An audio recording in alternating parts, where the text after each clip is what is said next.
G'day, Tragic here. Right, I'm back home from work, I've got my beer.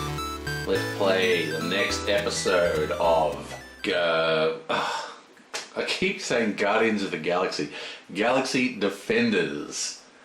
This is turn 4, I believe. And yeah, let's get into this. Okay, I'm going to start speeding up the videos now because we've all got a handle on what's going on. The biggest problem we have right now is that these guys are locked in combat. There's already 1 wound on him. We should be able to kill him because we're going to get 3 attacks.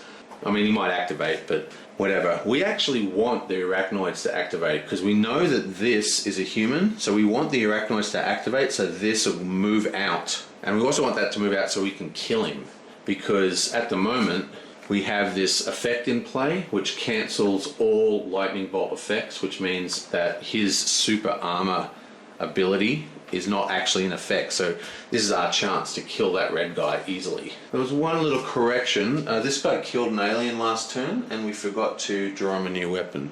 With my eyes shut, we want something big, something powerful, something that will kill all comers. Something that can shoot through walls. Something that doesn't need line of sight. We need a nuclear bomb. I don't think there is one in here, but what have we got? We have a laser gun. Oh. Still, not too bad. It still rolls 3 dice. It's as powerful as most normal weapons. But the laser bolt effect for 2 extra hits doesn't count. Also, we did kill this thing. Yonk. And that of course means our sniper gets to roll for his GD wings.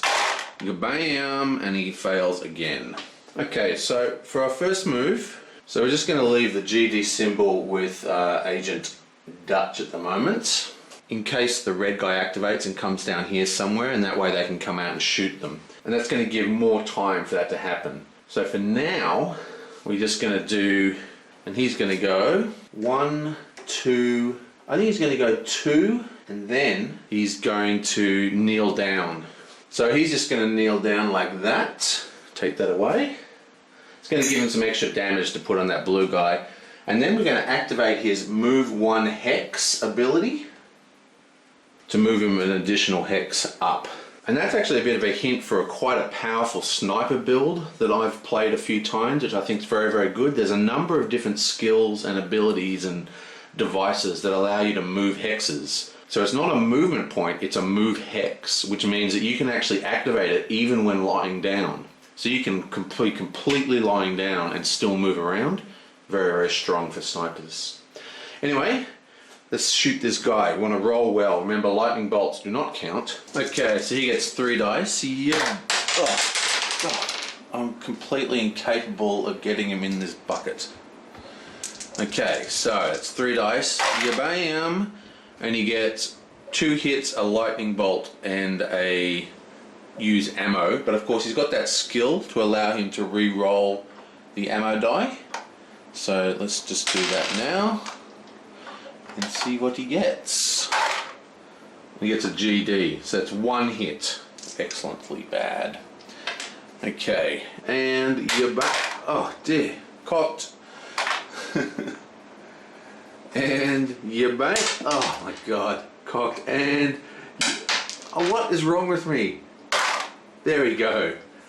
1 hit. Excellent. Oh, you know what I forgot? We also have the 1 hit from him lying down. So I've got to roll it 1 more time. Not that I've rolled this enough. Let's just keep going. Let's just spend the whole day rolling this one. Okay, so that is 1 hit. Gee, I'm going to take a break after this turn and just get my head back into it. I'm completely all over the shop. That's what you get for rushing home from work and going straight in rather than sitting on the couch and having a stretch. Ah. Well, thanks for small mercies. Okay. Flip.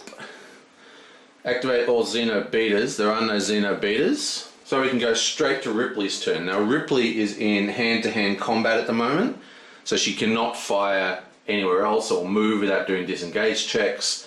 So she's just going to attack that guy straight up. Okay, so Ripley has 3 red dice. Let's do this. Bam! Okay, that's 1, 2, 3 hits. And defense roll. 1 hit goes through.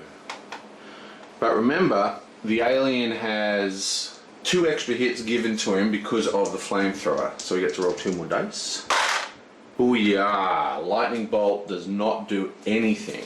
So normally that defense roll would give him an extra shield, but not in this case. So that is a total of 1, 2, 3 hits went through, which is enough to kill him. Sweet! But the thing is, the biotech's in the same area, so he's got to roll for the same 2 damage. Booyah! Excellent.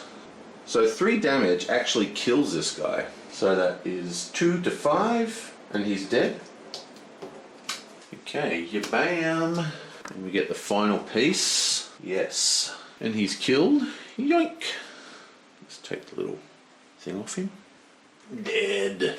So now that she has killed that person, she can actually do her movement because she's no longer engaged. And she's just gonna charge in. Okay, let's think about this. She can charge in here and rescue this guy, but then she'd be in here.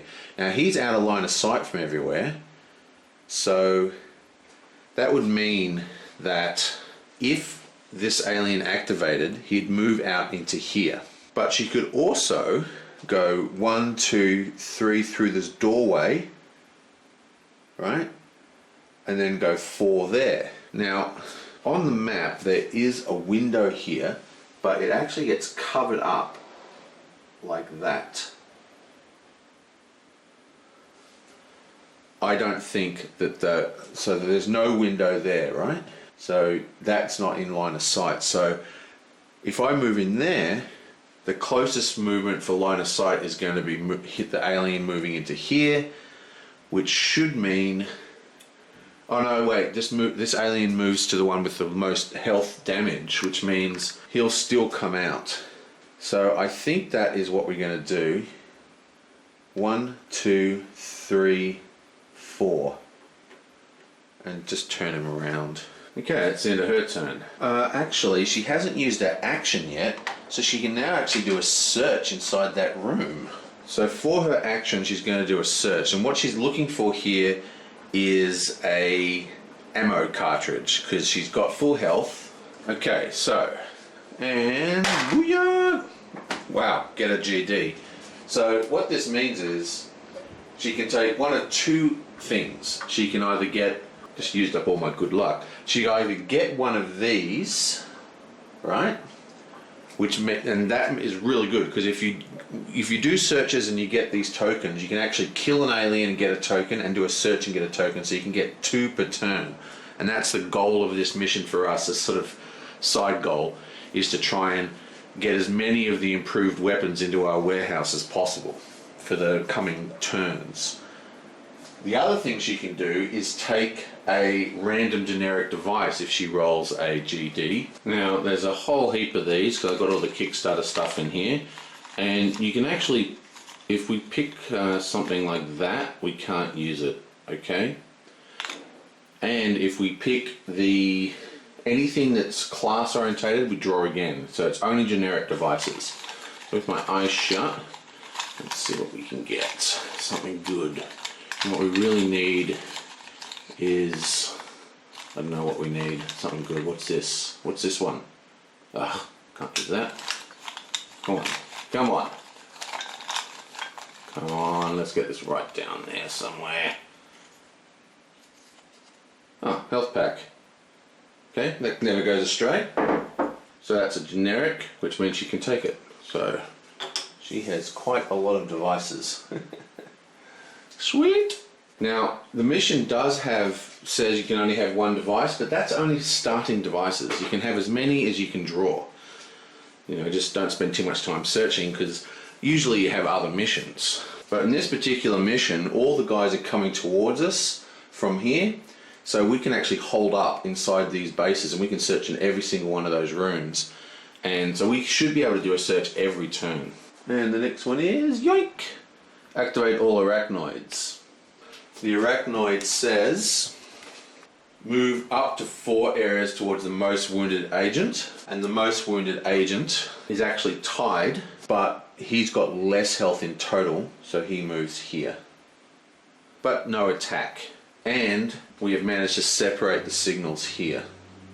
Excellent. Right, so now we've got the Biotech's turn, and he is in close quarters combat. Now, again, the rules are a little bit, they don't cover all the circumstances. He's in close quarters, which means he can't attack ranged, but I think, you see, he's got this healer thing, but it does, I'd really like him to heal himself, but I don't like the idea of him, I think it's a bit weird for him to heal himself in the middle of close quarters combat. So he's just going to attack straight up using his shotgun, which is 3 dice. Now remember, the red alien does not have any lightning bolts. Come on, bam! Okay, so that's 1, 2, 3, and a gun jam. And the alien then rolls. And that's 1, 2, 3. Beautiful. So that's 3 damage. Freaking awesome. Alright, so that's 3 damage. Now, normally, whenever you get a lightning bolt, he gets +2 shields. That's why for a red, he's got low health, but he gets +2 shields on lightning bolts. But sorry, not at the moment, because the EMP storm's in play, and aliens and humans can't use their things. So that's that. Now he's still in close combat, but he can use one of his actions. And what he's going to do, he's going to use his movement to unjam his gun. Yoink! Because remember, you can unjam your gun. Oh wait, you actually need to use your action plus your movement. So, yeah, so he uses action and his movement to unjam his gun. That's the end of his turn. Okay. Yoink! Activate all red aliens. Okay, so now it starts to get a bit dodgy. Okay, so this could be very, very bad for us. Basically, this guy's now attacking. He has 4 red dice, and if he does a single point of damage, he drags the Biotech away. Okay, 4 red dice, bam, that is 2 damage. Lightning bolts do not do anything. Wow, we have a chance. We've already rolled 2 shields off 2 hits already. Let's do another one. No. Okay, so that's 1 damage. Okay, so he gets 1 damage, which takes him to 6. And this guy moves back 1 and drags this guy with him. Now, he also is now in line of sight, so this gets flipped up, which makes this the main target now. Because these guys are always considered the most wounded agents. So these last 2 turns are going to be pretty dull because there's no one to shoot at. This guy's out of range and there's no way we can get there. So let's start with this guy. He stands up. 1, 2, 3, 4. Yep, that's the whole move. And flip. Activate all aliens at 0. Oh no. Looks like we're saying goodbye to our scientist. Not good. Okay, so you have to roll 4 dice. Oh, damn it. Everything was a disaster. Should have sent Ripley in and just rescued him and just taken the damage. Oh well, so 4 red dice. That is 1, 2, 3 hits. So unless we roll 2 shields, this guy is dead. Come on, 2 shields. Or 3 shields would be best. Come on! Oh my god! Oh my god! Ah!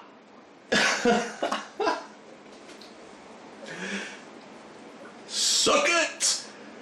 Suck it hard, red alien. Oh, god, that felt good.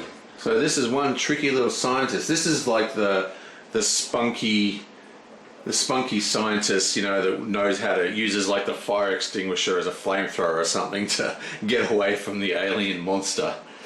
Freaking amazing. Went to grab her and completely missed. Oh, wow, unbelievable. Whew, I feel kind of high after that. Okay, and now the last move is just 1, 2, 3, 4, 5. Actually, 1, 2, 3, 4, 5. And then for his action, he's going to activate the killer drone. And what this does, destroy one signal within 3 can be used without loss, and this gets discarded. And it's 1, 2, oh wait, oh it's from here. 1, 2, 3, which means we can kill this one, and bang, that's gone. So we'll put that in the signal discard pile. And the final card is Activate Our Spine Critters, which there aren't any, so that's that. This is no longer in play. We can now use lightning bolts, thank you very much. But that card allowed us to put 3 damage on the red guy instead of 1, so that was pretty cool. And now we draw the last event card. Alien Trap. Choose the closest agent to an alien. This agent and any other agent in the same area suffer 1 wound. Okay, this is not good. He's now at 7 damage, which means he's going to die next turn if we can't do something quick. Move all signals 2 areas towards the Alpha agent. So the Alpha agent is Dutch, and this is going to be quite a large move. And now everything's going to hit the fan. So that is 1, 2, and they instantly get revealed because I screwed up. These guys should both be, I should have paid more attention. I knew that was going to happen this turn. What was I thinking? Anyway, so both these guys are in line of sight, so they instantly get revealed. You know what's so weird? I've just checked, only this one here has line of sight to those spaces the Marines are in. This middle line is not in line of sight to either of these 2 Marines, which is very, very bizarre, because I would have thought they would be, but apparently not. And I've checked and checked. Doesn't seem right. I'm using this graphic to test it, but center point to center point, and as you can see, it passes it. It just gets past it. So there's something wrong with that graphic that I've been using to test line of sight for the whole video. So both of those signals are going to reveal, regardless of what my other graphic was telling me. Quite sure what was going on there. So both these guys are revealed. I've forgotten who's who, so let's just mix them up. Human, we know one's a human and one is an alien. So if we're really lucky, this alien will be a Zero Beta, which it is. And we knew that as the Xeno Beta is the only model still on the table, so that was good for us. And the reason why that's good, according to its AI card, when it's at 0, it moves away 2 areas, which means even if this guy activates, he's going to get a reprieve and he's not going to attack our scientist. He's made his way out of the base. But everyone else moves 2. So this one, we'll start with this one. This one goes 1, 2, 1, 2. I'll check line of sight for them in a sec. This one goes 1, 2, 1, 2. This one goes 1, 2, 1, 2. There's 4 aliens in that spot. And this one goes 1, 2. Wait, no. 1. This one goes 1, 2. Can't actually get through there. There's only a door on that side and that's it. I guess you can jump out the window. Yeah, so you can jump out the window. That's a bit thematically weird though, so let's get them up here. Okay, so let's check this line of sight, but using the ruler instead of the computer graphic. I think this is an easy line of sight working. Yeah, so that works. And this one doesn't. So this one stays unrevealed and this one is revealed, which is an alien. And the last alien is a blue spine critter. Bang. Let's stick that on. Let's stick that on Dutch. I didn't have enough spine critters in my original pool. Okay, so that goes there. Just rebuild the board. This is why. What I really should get is some string. I haven't needed string because I don't play miniature games very often anymore. But in a normal miniature world, you always have a string or a rubber band so you can go yoink, yoink. Okay, whatever. So next, teleport in 3 alien signals. And there are 3 signals in the reserve that just got placed in there, so all of these come out, so we know that they're all going to be aliens. And this is where I was saying, you know, it's hitting the fan. So we've got 2 bullets and a shield. So bullet, bullet, and a shield. Okay, so that was a completely crazy turn. We're going to be very lucky for our biotech not to die this turn. It's not going to be good. You see, if we make him the alpha agent, he can rescue this guy as his action. But then if this guy activates, he'll attack him, and he's only got 1 point of damage and he's dead. And the chances, I mean, we got away with murder having this guy. Somehow she dodged the alien fighting, scurrying around the, you know, the desks of the lab. But this guy here, I don't think we can do that again. So basically, if we rescue her, then he will sacrifice himself and die, which is not going to be good for us. Remember, our goal is to save 3 agents. We've only saved 1, which means we want to save this guy and preferably this guy. If we can, there's no way we can get up there to save. Oh, well, I'll go into it next turn. There's some stuff we can do, especially with Ripley's smoke grenades, but I will see you guys next time.